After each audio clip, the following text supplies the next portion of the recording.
Welcome to the Tintin podcast, where we explore the adventures of Tintin, one story at a time. Whether you're a long-time fan of the books, or you just discovered the world of the Boy Reporter, this is the place for you. We'll be taking a deep dive into Hergé's iconic series, unpacking the stories, art, historical context, and everything else that makes Tintin a global phenomenon. Each episode will explore one of Tintin's adventures in detail, with plenty of trivia scattered right through. I'm Varun, and today we're diving beneath the waves in a gripping underwater expedition in Red Rackham's treasure. Joining me today are Greg and Lockie. Good evening. How's everybody? Alongside Aaron, sticking around from The Secret of the Unicorn. How's it going? So, Aaron, was that how you first read the books as well? Did you dive straight into Red Rackham's treasure after the Unicorn? Yeah, I read them as a kid, and I always knew that the two followed each other, so I always tended to read them back to back. And I've actually watched the Nelvana episode, I think, more times, and I forgot how much action with the shark underwater they've added to sort of punch up the episode. So I was initially like, oh, isn't he supposed to do this or that? And I realized, oh, that was added. But it's making me want to go explore shipwrecks as well. So it's... The feeling's mutual, helped by the cover, I'm sure. Lockie, I got shot down for arguing that the Unicorn cover was a bit of a mixed bag in that port. What do you think about this one? I think it's probably the most beautiful cover in the series. I think the fish look really alive, but also I think I was thinking about this more as I was rereading it for the podcast. The idea of the shark submarine, it seems somewhat grounded in reality, which I think like the best kind of science fiction does, but it's also so fantastical. Like that is not something that or maybe it does exist now, but but yeah, like it does feel very real, but very kind of different and fantastic at the same time. So it's really gripping. Greg, you were with us on our last sea barn adventure. I'm talking about the Shooting Star. Off the cuff, can you make out that came first and Rackham's was penned a couple of years later? I've always tried to think back over the order I read things, and I have no idea. But plot-wise and character development-wise, I mean, I think this is, we're really seeing the characters really coming into their own in terms of who they are and their typical behaviors and their, the joke lines, calculus, Thompson and Thompson, Snowy, with thieving and stuff like that. So I think I don't think I really could. Can you, Lockie? Similar to Greg, like I read them out of order. Shooting Star was one of the last ones I ever read, and like at the time I was kind of disappointed, but I still am, to be honest. I think it's one of the weaker entries in the series.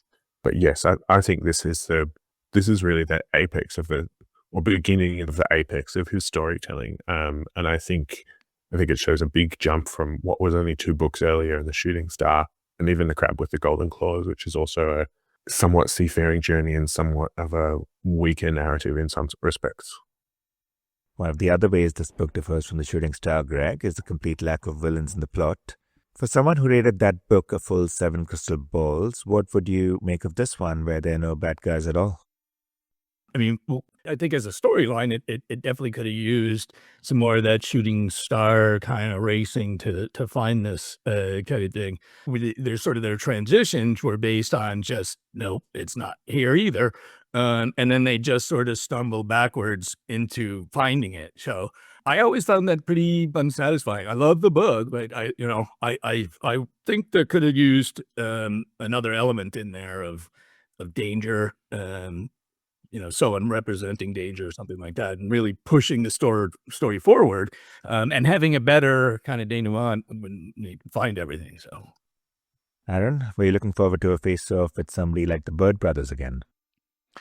Not really. Going back to what I was saying about The Secret of the Unicorn is that the Bird Brothers, they're like the only antagonists I tend to forget exist in the canon, because they really, while they do serve a purpose, it's so little that they could have almost taken them out of the story and it really wouldn't have affected too much. So when they kind of showed up here, it was more of like, oh yeah, they were, that had to do with, like, it's kind of them not being a big part or the story not following up with them, to me was never really an issue because I don't think every story needs an antagonist. Like if there's one thing I've learned watching Star Trek for many years is some of the best episodes don't have a bad guy.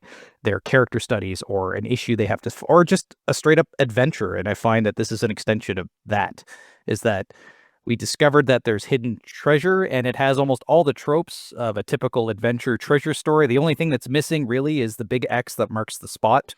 But, like for me, that's what I always loved. It's the fact that they were searching for treasure and there was history behind it. And then any conflict we would want really comes from Haddock and Professor Calculus, which is also funny at the same time. So I just think that no antagonist is not a bad thing. The other kind of real examples of this is there's no real antagonist in Tibet until the very end, because to be honest, most of the way through Tibet, I thought the Yeti was going to be a fiction of their imagination. And then the Castafiore Emerald, which is another one that has actually no antagonist. So no, I enjoy the lack of antagonist. And I think it kind of, again, is a contrast to Explorers on the Moon, where I find that introduction of Jurgen really unsatisfying. Like it feels like it's done for just kind of unnecessary dramatic effect. Whereas here, he just lets the mystery be the mystery and the antagonist itself.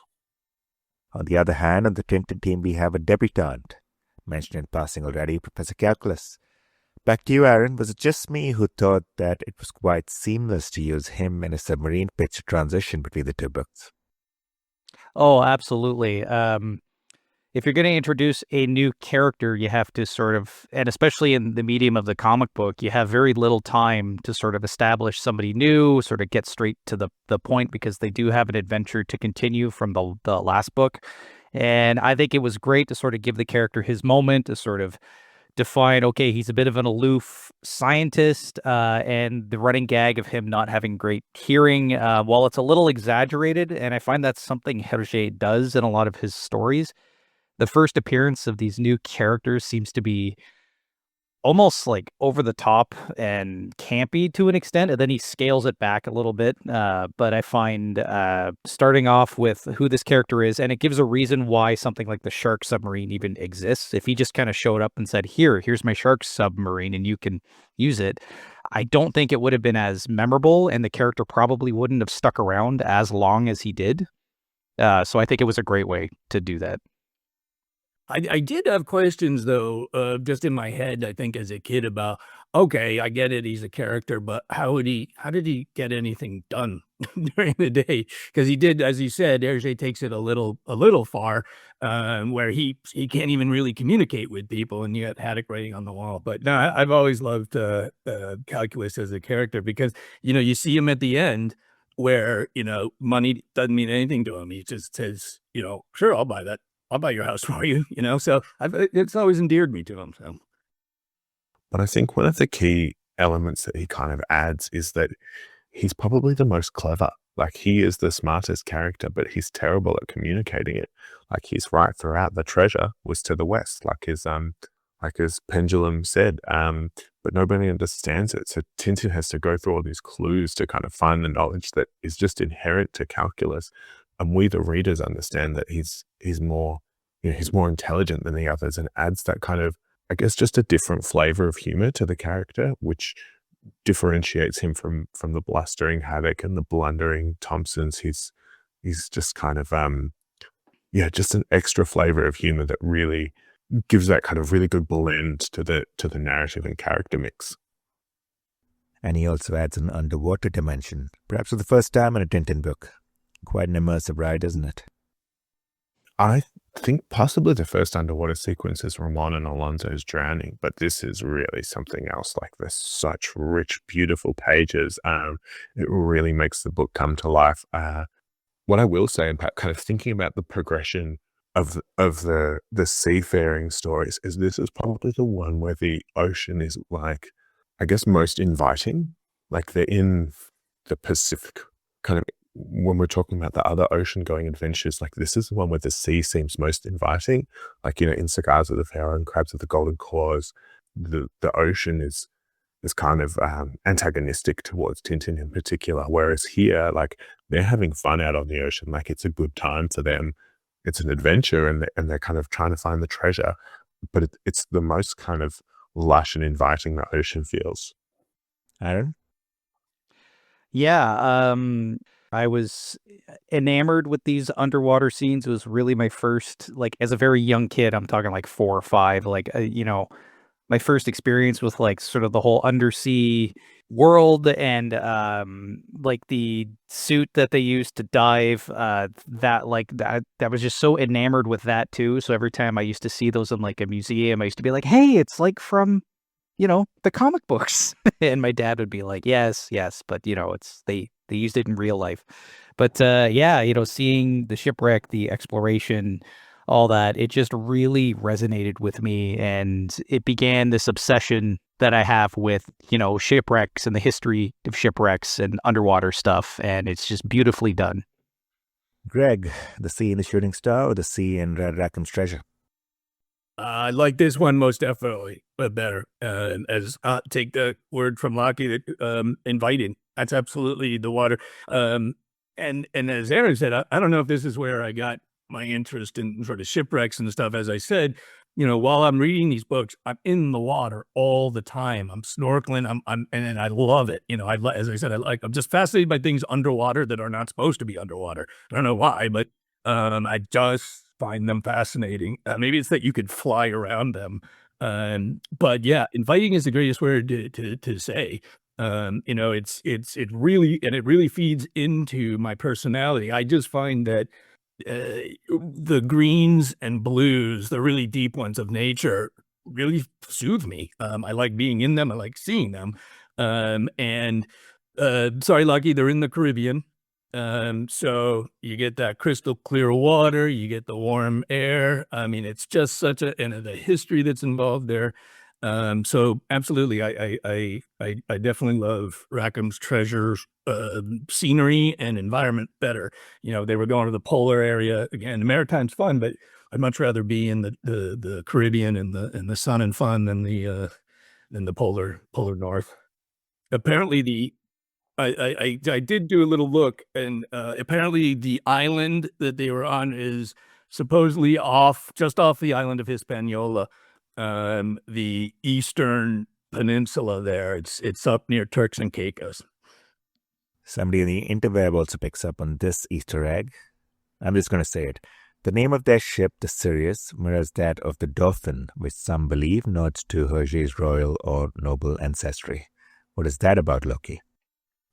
Yeah, it's kind of like I was saying before, like it seems as though he is dropping hints for kind of the Tintin detectives in there, but it could also be his own kind of subconscious sneaking through, or maybe just having a little fun with it. I think the more you kind of read, the more and once you kind of look past some of the adventure of it, you realize how much fun Hergé is having with his stories and how much he's just very playful in the way he concocts narrative.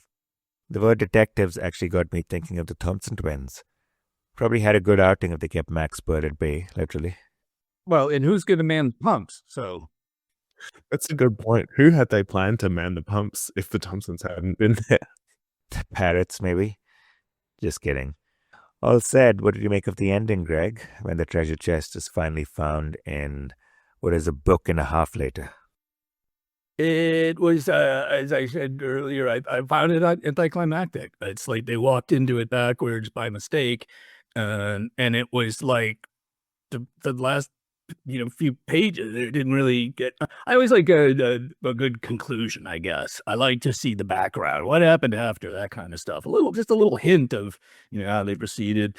When you talked about all the different environments in which they were bouncing back and forth with, it's really interesting. Again, you're almost genre mixing too. Typically in your adventure story at sea, you're at sea. Okay, you get islands sometimes, or sometimes it's a jungle adventure. And you're hacking through jungles in South or Central America, and cannibals are involved. So it seems to me like they kind of shoved a lot of the different tropes and ideas around adventure stories from that time period anyway. It really contributes to why I loved it. So while I did find the ending a little abrupt, pretty abrupt, it was still a great story. Of course, there's yet a final twist with Calculus purchasing Marlinspike Hall. Did you guess that this building, introduced all of one book ago, would become a permanent fixture in the series going forward? I think I would have assumed it made sense. You know, they bought the house. He owns it. Maybe not as central a role as it ended up playing. Like, having Abdullah come and visit and spend so much time there with his whole entourage and trash the place. Yeah, I know. I think it kind of makes sense. And I have to say again, the whole idea of Marlinspike Hall coming from an American perspective, it just, again, added to the allure, the romanticism of everything that, it was just a foreign thing for me. It was alien to my culture. So, Aaron? Yeah, that's probably the best outcome and the best treasure for the whole thing, because now it gives the characters sort of like a recognizable sort of home base for before and after the adventures. And I've always liked that, because when you look at like Tintin's apartment, it's kind of generic. Like, it could be pretty much anywhere. There's nothing really that stands out about it. So the fact that they brought in Marlinspike Hall as sort of like the real treasure of this whole thing, I've always liked. I think the other thing is Hergé sort of painted himself into a corner with Calculus by having him buy Marlinspike. He's kind of decided by the end of the story that he's embedded in the narrative going forward. And I think this really beds down what the, I guess, dynamic of Tintin stories is from now on. I know, it's not until probably Destination Moon that Tintin actually moves into Marlinspike. Because it doesn't seem like he lives there in black gold, but everything else is really in place. And Calculus is such a genius figure, in both Hergé's creation and the way he's portrayed, as a polymath, like a scientific genius, that he can kind of fit into a narrative in any way.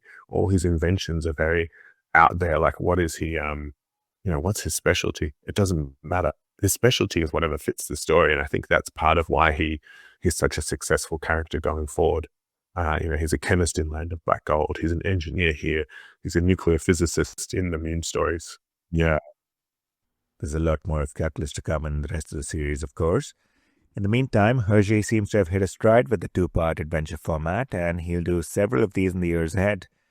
Do you find yourself preferring these, Aaron, or are the standalone adventures the more worn books in your collection?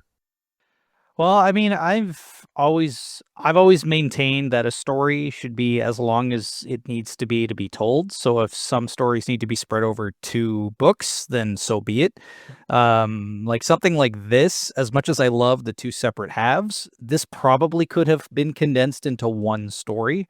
But I still love that, like, it's almost like he gets all the mystery out of the way first, and then it sets him up for, okay, now we have to find the actual treasure. So he's able to explore that, and we probably wouldn't have gotten much depth with a character like Calculus or anything. But I mean, I've always loved the 2-parters, because I find that if they're well done, you could pretty much pick up from part 2 and still be like not lost in the story. Like, half the time I end up just reading Explorers on the Moon, because it's like I already know the setup. I just want to get them to actually being on the moon doing the space stuff. And I find that you could still do that, but you get more out of it if you read both. So, yeah. How about you, Loki?